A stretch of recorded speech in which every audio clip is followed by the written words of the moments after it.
Okay, amazing. I have been at it for the last 15 days, judging the work on the portal. This is, for shortlisting. And I'm usually an optimist. Um, but there's so many entries that are just, I would like to call it beige. It's just there, and which also helps the standout entries stand out more. Um, so there were points where I'm just like, why is it even here, right? And after a few entries, you come across something which feels so good, so brilliant, and you're like, yeah, this deserves to be here, and that's fine. Like we're not going astray with the kind of creative standards that as an industry we want to set for this year, right? Um, yeah, I think even before I tell you about what kind of entries have stood out this year and what I'm looking for, I would just say like when I was chosen at the outdoor jury, I think it's one of the most exciting categories. Especially because like for me, I think of outdoor advertising as advertising industry's gift to the world, right? It's out there in real world, and it's taking over cities and it's taking over roads and it's taking over streets, so it's truly our industry's gift to the world, right? It's tactile, it's there, and it has such a profound power of shaping how cities look, right? I don't think I look at outdoor as just the ad, but in the context at which it was presented, right? Which street, what kind of street was it presented at? Of course, we're also abreast with how India looks in general, right? And there's just so much clutter. And for me, any standout piece of outdoor really has two parts to it. One is clarity of thought, and another is radically well done execution, right? Like it's not either or, it has to be both. Clarity of thought, especially because you can make the most beautiful outdoor out there and still miss making a mark on what the brand is trying to say, right? And we're constantly like talking about year on year, we talk about reduction in attention spans, right? Like we've been talking about, oh, we were at 8 seconds, then we were at 6 seconds, now we're at 3 seconds. And sometimes when you're, pitching a long format film to a brand, you still have so much more ammo to sell it, because you're like, the sound effect will be this way, the cinematography will be this way, the grading will be this way, the title card will be this way. Outdoor doesn't enjoy that privilege. There is absolutely nothing else apart from that real estate, right? And it's easier to sell like a 7-minute film, but if your outdoor is not doing the job of capturing that 1 second test, right? You either dismiss an outdoor in 1 second, or you actually would want to stop. Like your ambition is that someone would stop and look at it. Impossible to stop driving and look at it because we know what the Indian roads and traffic look like. Um, but yeah, I look at it as a 1 second test. So even as a juror, my aim with like going through all the entries is not to read the write up until I am fully sure. And I'm, of course, giving myself the luxury of looking at that piece for a minute, 2 minutes, which is truly luxury, right? I feel Can should start making us judge work, where they're like, hey, this will disappear in 3 seconds or 10 seconds, because I think that is the true marker of, hey, whether it's even effective, right? But anyway, having said that, clarity of thought matters so much because it's out in the world, right? Craft is so much more important because you're literally shaping how cities look. So your outdoor better be looking nice. It better be palatable. It better actually drive the point home without being too cluttered, without being too maximalist, unless that's the aesthetic that you're going for, right? So yeah, truly rallying for pieces that do both of these really, really well. And the last part to this, of course, is relevance in culture, right? I've been looking at all the entries across the globe and different countries and different contexts. And it's really nice how an entry pops out, especially because it belongs to a certain country with a certain climate right now, right? And I think those parts just make the entry so much stronger. Sometimes you look at a piece of work and you realize, oh, this would have not been possible last year, and it might not be possible next year because it's so topical and it's so well done on time that it deserves to be seen for how agile the brand and the agency were to bring an important piece of work to life. It doesn't work in isolation. It's not like, oh, you worked on something topical and you'll win something. No, of course, it still has to go through clarity of thought. It still has to go through radically well done execution. And of course, culture and context and topicality really pushes the work into why it's so important to see it out in the world. Yeah. I think over time as an industry, we have started looking at social as our billboard, right? Like we feel like, yeah, okay, it doesn't matter where we put the billboard because ultimately we need to just put it out on social and engineer it for virality and sure, like you'll have industry peers clapping and you'll have industry celebrating how great this piece of work is. Um, but I think we still have some work to do in terms of making it really effective for the audiences. Now, again, I go back to talking about attention span and I go back to talking about AI slob, right? Earlier, when you would be outdoor, even if you wouldn't, even if you wouldn't like really actively look at a outdoor hoarding, you'd still at least there would be a possibility for you to look at it, right? Here, right now, when someone is in the cab, right, we're still on our phones, right? So how do you really make outdoor effective for the modern world? And when you say modern world, I'm looking at our devices, I'm looking at our attention spans, and what are the ways in which we can truly innovate in that regard? Where is it that we naturally have people's attention? I think those are questions we need to start asking ourselves. How can we show up in a way that's relevant in culture?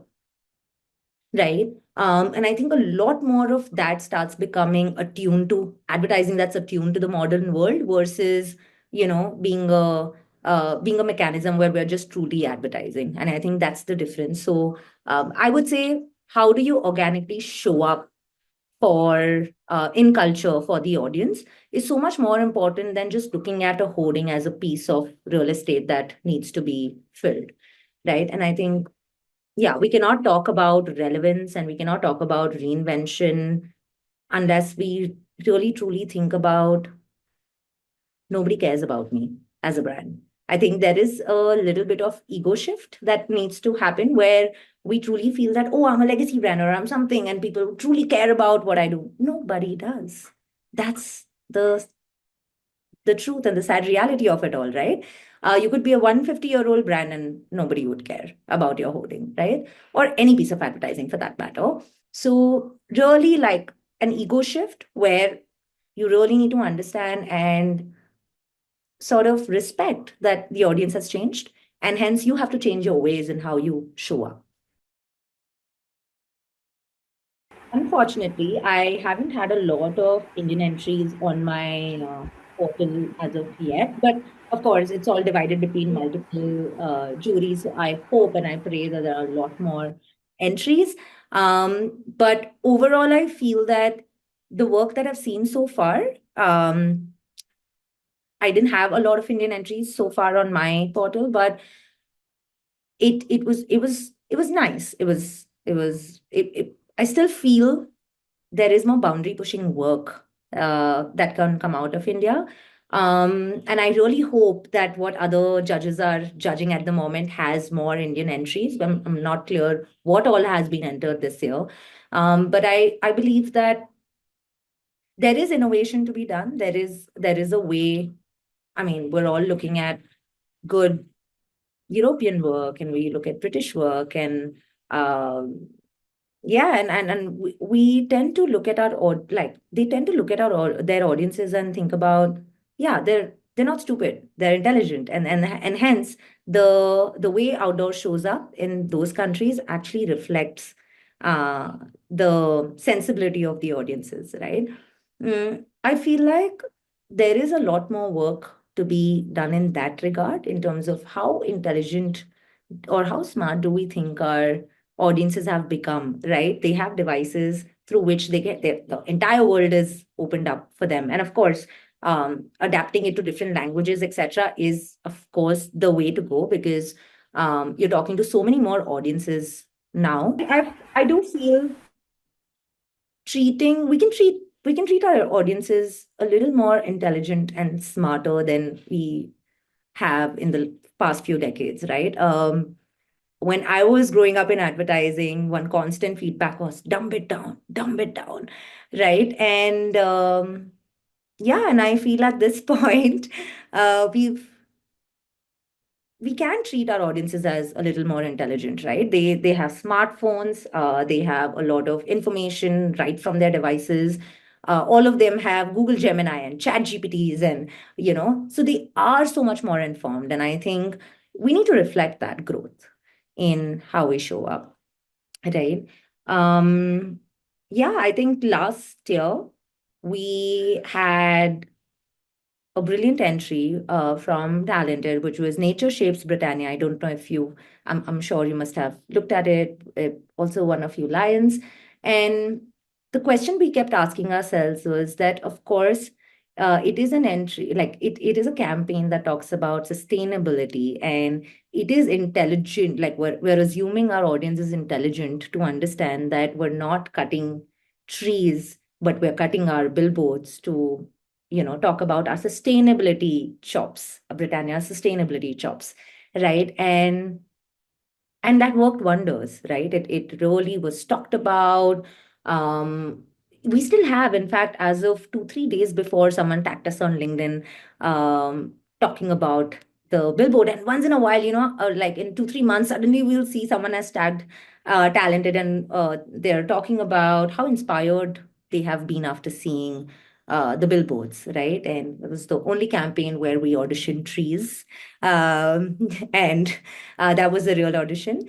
But yeah, I think truly inspiring work really makes you remember it for longer, right? Like that's the hallmark of a great piece of work. Um, do you remember it? And we're in the game of hacking memory. That's what we do for a living day in and day out, right?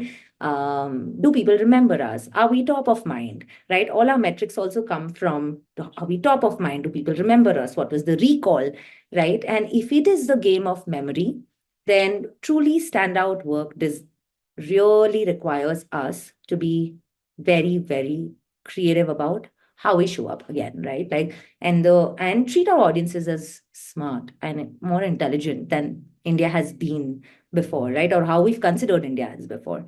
So that truly helps. And yeah, and I feel I already talked about fighting the beige, but yeah, it's just sea of sameness, and I think AI slop does that, makes it worse, right? Because AI is just constantly taking what everyone's doing and then churning out the same kind of trends and churning out the same types of visual trends and copy trends, right? And I think the pieces that truly stand out are also they have proof of human, right? This year can also has use of AI as a part in the write-up, and every entrant has to mention if they've used AI for any part of their, yeah, for any part of their campaign building. And I think even before I go to that part, I already instantly know, the proof of human shouts out because there's a great insight written so well, right? And you just know a human being has written this. You just know a human being has really thought about designing this. And of course, you can use AI as a tool to accentuate it, to amplify the work, but real human taste is still quite irreplaceable. Like I was very reassured when I was seeing entries where I was like, proof of human. This a human being has done and written and had a lot of thought designing, right? The little details. And it was very reassuring to see that the taste is still very, very irreplaceable, the human taste. like there were a few entries where I felt like that the cultural nuances were a little more prominent. But having said that,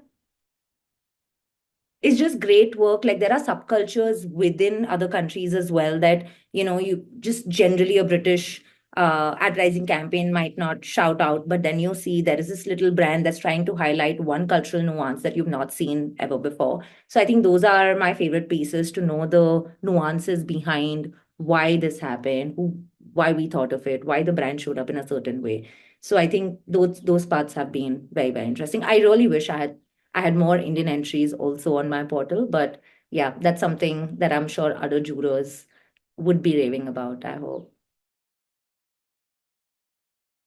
There has been work from independence that I've also seen on the portal. I know it's independence because you see so much on LinkedIn, right? Like you see a piece of work and you know which agency had done this, and you were rooting for it when it had come out, especially because of the work, not because it was done by an independent. But it's such it's such joy to see great work coming out of independence, and especially because our industry is going through a little bit of existential crisis, and there's no harm admitting that there is a flux in that sense, right? Like the clients want more cost effective over effective work, right? And there's so many other issues cropping up with this, but I do feel that as a part of an independent agency where we have more agency and more control over the kind of work we put out in the world, the kind of brands we say yes to, like the kind of clients we say yes to, right? And the kind of creative benchmarks that we can really stand by. I think those are the parts that make independence so much more agile while shipping out great creative work, right? And I think, yeah, more power to the independents, because fighting the tide is not easy to begin with. And to be able to get the bigger clients, to be able to do big work, right? To be doing big work for big brands in your respective countries, and to get like the larger piece of the pie is great news for, I think, not just the founders or the leadership, but also everyone working with independence, because they can see a future, and they can know that um, they get to do their life's best work here, and they're also truly compensated well for doing that. Advertising has been notorious with our pay structures early, right? Like there was there'll be jokes around earning peanuts when you're a junior writer. And fortunately and thankfully, at Talented, we've been able to change that. Like our starting salaries are 8 lakhs per annum, like for even the most junior talent on the floor. And I think for the longest of time, we've shied from talking about money and, oh, do it for passion, and, oh, you're creative, you should, just, it's fine, no matter how much you earn, doesn't matter, do it for passion. That is not true. We truly believe, our hypothesis, which fortunately has been proven right, is that great creative talent, when given the best environment and when we compensated really fairly well, actually comes into the door every day being very inherently motivated to do life's best work, right? We complicate it so much with so many other things, but honestly, it's this simple.